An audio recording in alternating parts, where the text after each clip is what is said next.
One of the reasons that we like factoring so much is it allows us to solve problems that we would never be able to solve otherwise. Notice if you look at question number 18 here, we have an x squared in this equation and an 8x as well as a plain number. And according to the processes that we learned earlier in this unit, if we had something with a squared in it, we would need to take the square root to get rid of it. But if you notice here, if we take the square root of this expression, then our x ends up inside of a square root, and we end up kind of in this infinite loop of trying to get rid of squareds and trying to get rid of square roots, and every time we fix it one place, we can't fix it in the other. And the x squared and x are not like terms, so we can't actually physically put those terms together in order to solve the equation. So factoring gives us a possibility to actually solve something like this where we have not like terms, unlike terms that we can't put together. We can still work to try to get the x alone. The key to using factoring to solving equations requires that one side of the equation is equal to 0. And that's really important to notice. The reason that we need one side of the equation equal to 0 is that this whole process depends on what we call the multiplicative property of 0.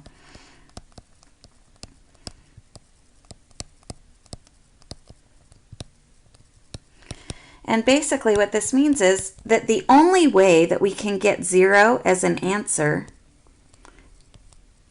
from multiplying two numbers together is if one of those numbers is 0. So if we want to end up with one side equal to 0, if we have any two numbers, either the first number has to be 0 or the second number has to be 0. You can't multiply two numbers and get 0 if one of them is not already 0.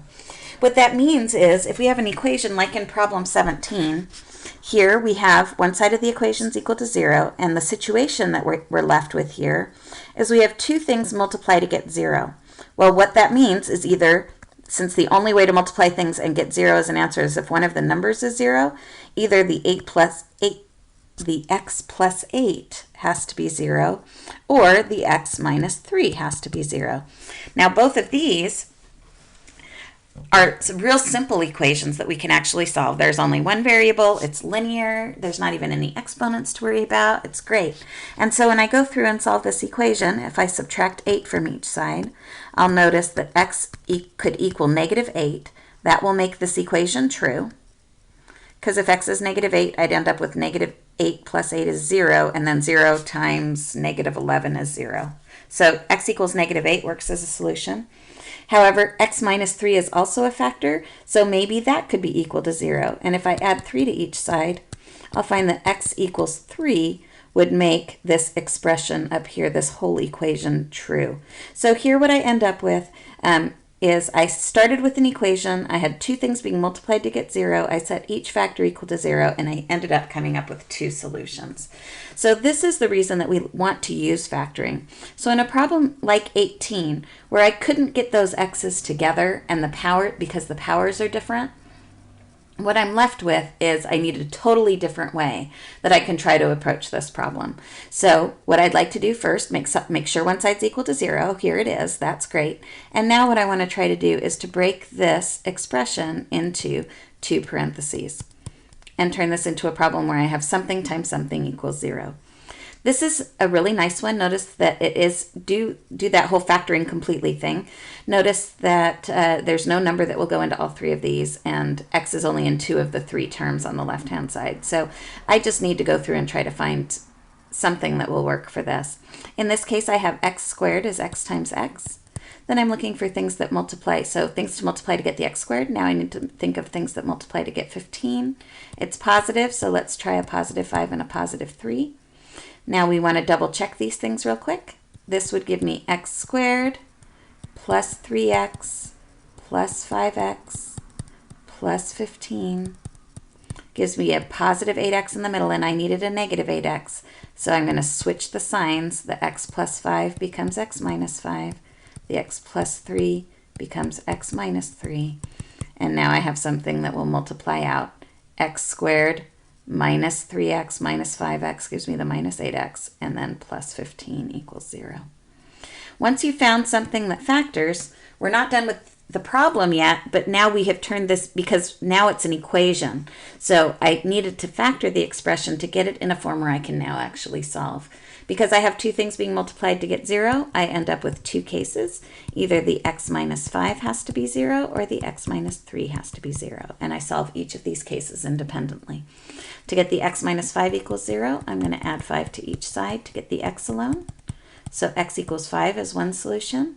Over here, to get the x alone, I'll have to add 3. So x equals a positive 3 is the second solution. Anytime that I have a squared in my problem, or a quadratic equation, in terms of those polynomials where that highest power is 2, I should be expecting two answers or two solutions to my problem. And that is totally fine. All right. Let's try two more examples here, and can kind of see again how this multiplicative property of 0 coupled with completely factoring things helps us to find our solutions.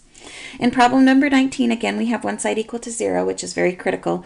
Notice that all of my powers of x are different, so I have no like terms. I can't combine or simplify this in any meaningful way. The first thing you do want to do is see, now that my terms are in the correct order, is there a common factor I can pull out to make things smaller? And I really hope so, because with an x cubed, that's not a format that I really like seeing when I'm trying to do normal factoring.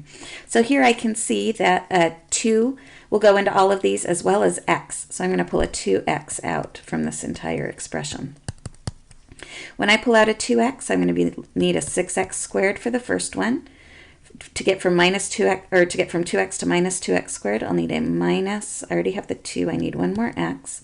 And then to get from 2x to minus 2x, I'll need a minus 1. So far, so good. I have a value out in front, that's important, but inside I have a squared set of expressions. So what I'm going to need to try to do here is I'm trying to find something that's going to work to break this 6x squared minus 6x minus 1 into two more factors, so I can find all of my possible values. So the fact that I have that squared inside causes me some trouble. All right, so I have a number in front of the x squared, which I don't like, but that's okay. We'll just go with it. Ways to get 6x squared. Let's try 2x and 3x this time. Ways to get a minus 1, plus 1 and minus 1 is really the only way that we can do that. So let's see if this gets us what we need, or if we need to try other factors of 6x squared. So if we multiply this out, we're going to end up with 6x squared minus 2x on the outside plus 3x on the inside, and minus 1 at the tail end. That gives me 6x squared plus x minus 1. If I look back here to what I needed 6x squared minus x minus 1, so my signs were off. So I can fix that by changing the signs in each one of these to get it to work. So this now is going to be 2x minus 1, and then the 3x minus 1 is now going to be plus 1, so I change each of those signs. The 2x was out in front. It's still part of my answer. It's still a factor, and I still need to think about it when I'm trying to figure out what my solution to the equation is. Now this time I have 3 things that are being multiplied to get 0, so any of those three things could be 0. I can have 2x equals 0 for 1. I could have 2x minus 1 equals 0 work, or I could have 3x plus 1 equals 0 work. To get x by itself here, I'll have to divide by 2. Gives me x equals 0 as one possible solution. If you look up here, if we put 0 in each of those, you can see pretty easily that we'd be getting 0 as an answer. For this next one, we can add 1 to each side, which gives me 2x equals 1. Divide by 2 on each side, and I find x equals 1/2 is another viable solution that I was able to come up with through factoring. For the last one, I want to get the x alone. Minus 1 from each side first gives me 3x equals negative 1. Divide by 3 to finish getting the x alone, and I end up with x equals negative 1/3. I end up with 3 solutions, but because my highest power in my original equation was a cubed, I was kind of expecting 3 solutions from the start, so that all looks good. Okay, last example here with number 20. Notice, first of all, that we have different powers of x's. So this is an x squared and this is an x. That's a good clue that I can't combine things together, so I'm going to have to try factoring of some sort. Factoring only works if we have things multiplying to get 0, so I need one side equal to 0. So what I'm going to do is I'm going to subtract 8x from each side. On the left, I'm going to have 3x squared minus 8x. They're not like terms, I can't put them together, but at least they're on the same side of the equation. And on the other side, 8x minus 8x was designed to give me 0. So that's great news. Now, because I have a squared here, I am going to have to try factoring. When I look at this problem right away, I notice that my powers are in decreasing order. I go from x squared to x. The next thing, but it does look a little weird because there's not 3 terms here. And there's no plain number at the end, which is usually what I use to try to get my terms in my factors. So hopefully there's a greatest common factor that we can pull out. And if you notice, there is, although nothing will go into both 3 and 8, both of these terms on the left-hand side have an x. So we can pull the x out of the parentheses. When we pull the x out, x times, we'll need a 3x to get to 3x squared. And we'll need x times a minus 8 to get to the minus 8x. At this point, when we look at what's left inside, you can distribute that out, 3x squared minus 8x. That all worked out well. But when we look at what's left inside, there's no squared anymore. That means we're done in terms of factoring. You can only do the 2 parentheses factoring when you start with a squared. And so here, after pulling out the greatest common factor, there was nothing left to do. However, I do have a multiplication problem equal to 0. Either the x has to be 0 or the 3x minus 8 has to be 0. And I need both of these to come up with my solutions. X equals 0 is pretty straightforward. You can see, again, looking at the original problem, that would work very easily. My other answer, though, is going to come from solving 3x minus 8 equals 0. I can add 8 to each side, which gives me 3x equals 8. And then I can divide by 3. Doesn't go in evenly, so just leave it as a reduced fraction. And here you get x equals 8/3 as a second solution. And both of those are things that would in fact work to get this equation to be true.